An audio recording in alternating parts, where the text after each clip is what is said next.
What's going on, main characters? It's your boy Talks Too Much with Third Party Studios, and welcome back to the channel. In today's video, we're going to be talking about Activision Blizzard doubling down on their DEI initiatives while all of these other Fortune 500 or larger companies are abandoning the ideology entirely.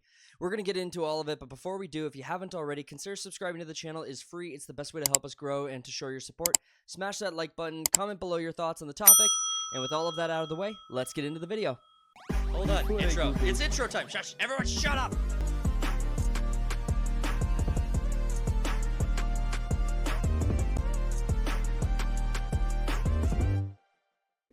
Let's jump into another story, though. I want to keep talking about video games. Call of Duty developer Activision Blizzard doubles down on DEI as U.S. Department of Defense reverses course.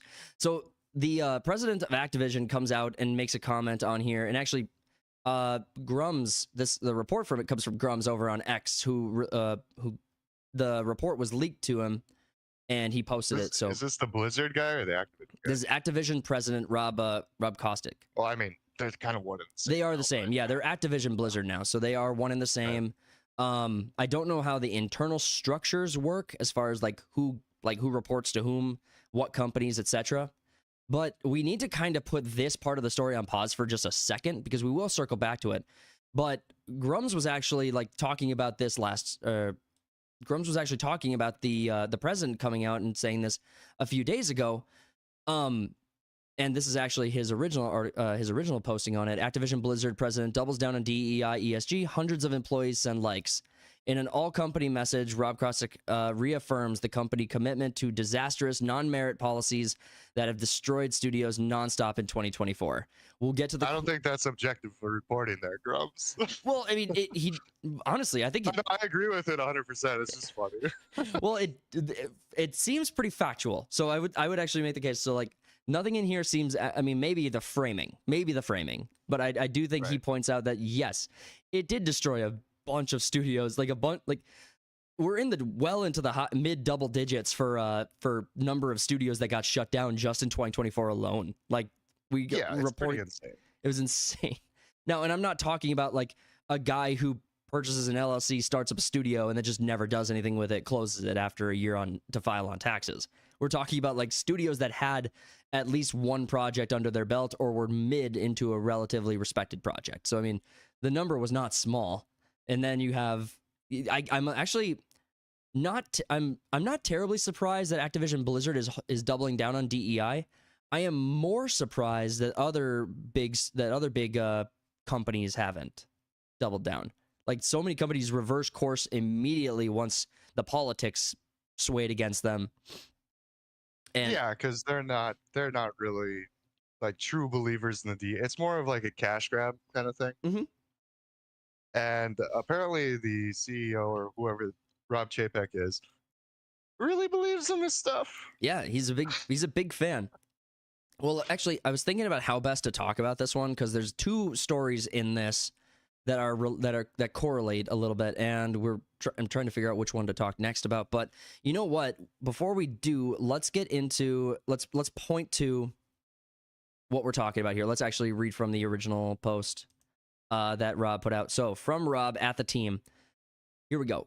Given the headlines around diversity, equity, and inclusion DEI programs in the workplace, it's no surprise that questions have come up about what the future looks like at Activision and whether our focus and priorities around DEI have shifted. To be clear, this work continues to be extremely important in everything that we do. It's important to our games, our culture, and who we are as a company. Can I just point out the fact that Activision is the same company responsible for the Modern Warfare 2 lobbies? I'm just saying. I'm just saying, the greatest era of gaming, you mean?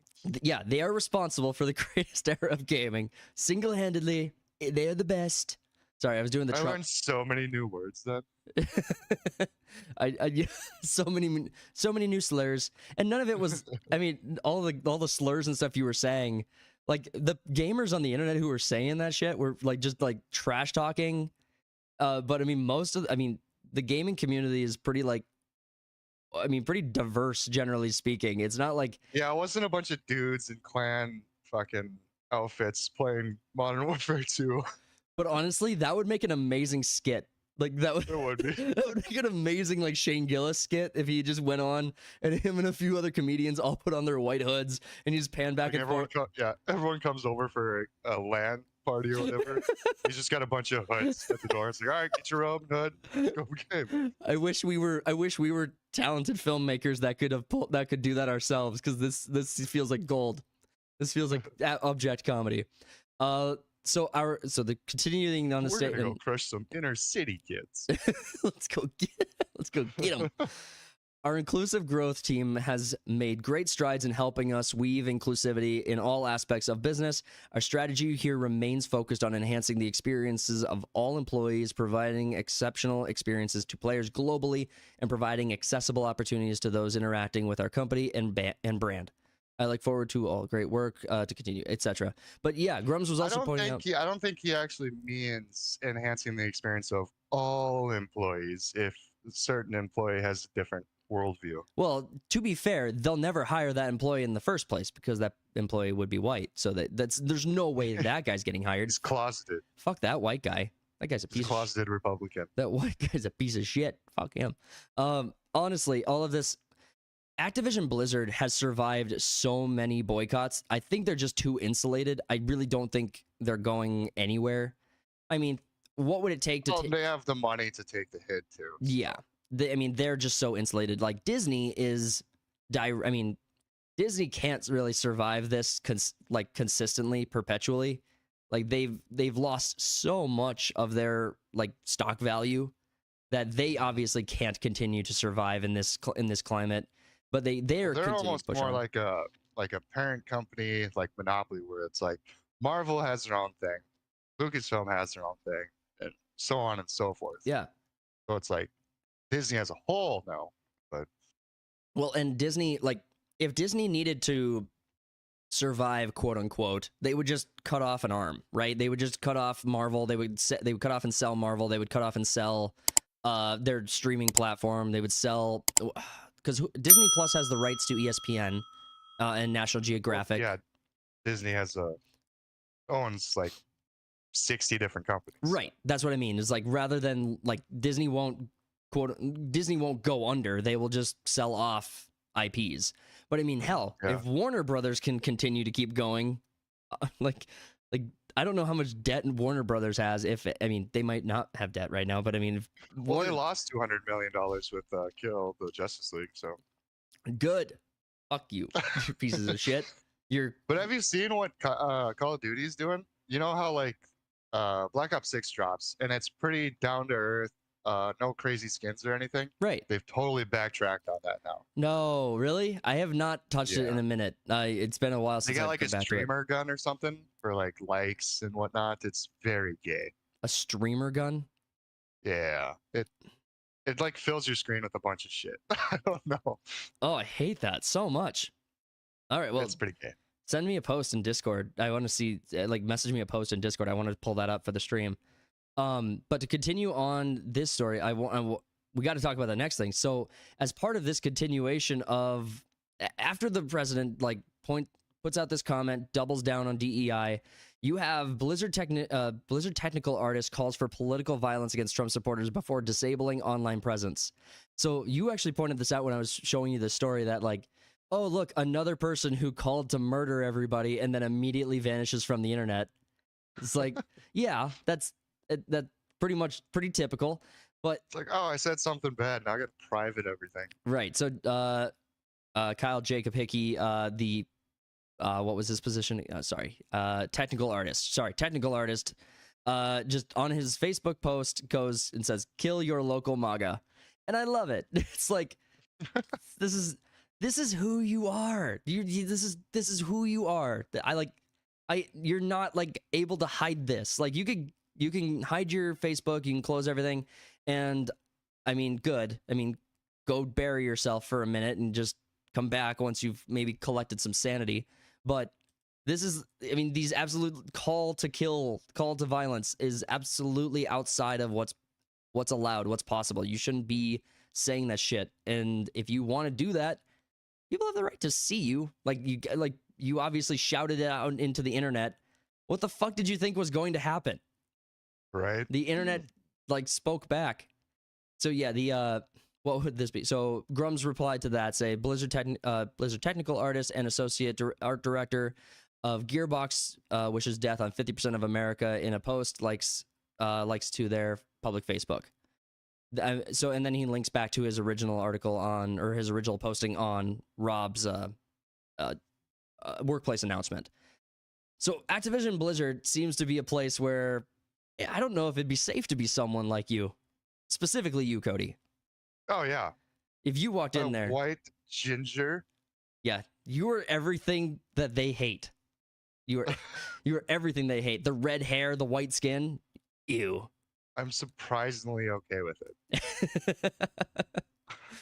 Well, and honestly, like you would probably just say like we don't take those seriously and we just let that one go. But that's one of those things where we need to make a determination about how we're going to be approaching these types of things going forward as a community. It's like, is this the kind of thing that people are going to start getting arrested for when they are literally encouraging their communities to kill?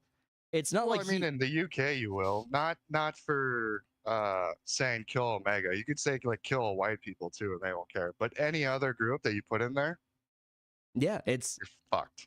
Well, that's replace Mega with anything else. Well, now that the political winds have shifted, I mean, like, do you think that authorities will start reacting to posts like this or things like this online?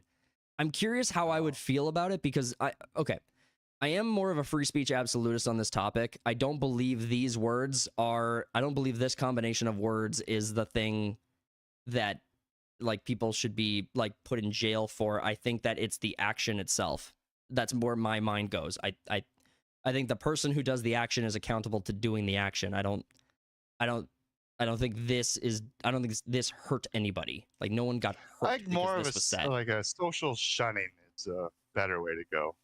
God damn it. Doesn't this feel like we're becoming like, well, no, we're not, because we're not worse. We're better than them. No, I don't know. I don't think anything will happen. I don't think anything should happen. Right. But I mean, in this country, it won't happen. UK, it will. Yeah. It's Australia. They just arrest people for saying shit on the internet. You wished happy birthday to a chinchilla? That thing's extinct or going extinct. To the gulags. Remember Count Dankula? He got his girlfriend's pug to do that is still one of the funniest videos on the internet, and I will not be convinced otherwise. That is still hilarious, and I love it. Can you imagine? You had to go through so much legal shit because of that? Yeah. Parted. Dude, that was such an amazing trick. It's like the Third Reich would have been so impressed. They would have been like, oh, these are pug. It's just a joke. It's just a joke. It's just a joke. Not my pug. It's my girlfriend's pug. Arrest her. She made me do it. Arrest the dog. He did it. I was just following orders. Gotta euthanize the dog now. Oh, well, honestly, Activision Blizzard, I think that, so they're going to be doubling down. They're staying with it. It's what they're going to be doing. I think, yeah, I'm kind of out on like all their shit too. Like, I'm not playing Black Ops anymore. I think it's not on my PlayStation because it takes up 180 gigs. It is tremendous in size and scale, isn't it? It's just nuts how big that freaking game is. Yeah, too big. Burnt out on it pretty quick, so.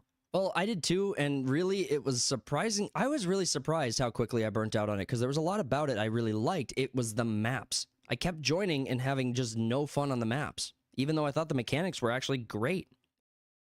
Yeah, I was basically play like 3 maps that you enjoyed, and then ignore the rest of the game. Right, right. I tell myself that everything will end up alright. Just push yourself, test yourself, figure out what you like, and find your limits. Don't be rigid, always work towards a prime. Surround yourself with open minds, people can change your life. A few friends with intent can help you feel alive. Find a passion, take some action, and with a little time, just be patient, make a statement, try to enjoy your life.